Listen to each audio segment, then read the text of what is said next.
آواز نہیں ہوگی بلکہ مدغم کے اندر جو ہے اس کی اندر مخرج سے آواز ادا ہوگی، یہ ان کا کہنا ہے۔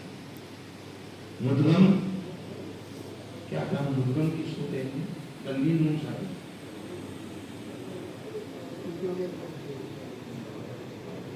یعنی جس میں ادغام ہوا ہے اس کی آواز آئے۔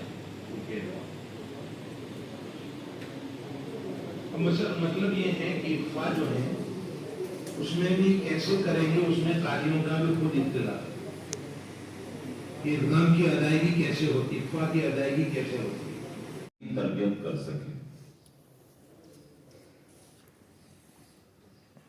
بہت ساری چیزیں ہیں مدرسین کے تعلق سے کہ جس کی طرف حضرت مولانا نذیر احمد صاحب دامت برکاتہم نے اور حضرت مولانا عبدالرشید صاحب دامت برکاتہم نے اور اخیر میں ہمارے بڑے حضرت، ان حضرات نے مدرسین کو کیسا ہونا چاہیے اس کی طرف ہمیں توجہ دلائی ہے۔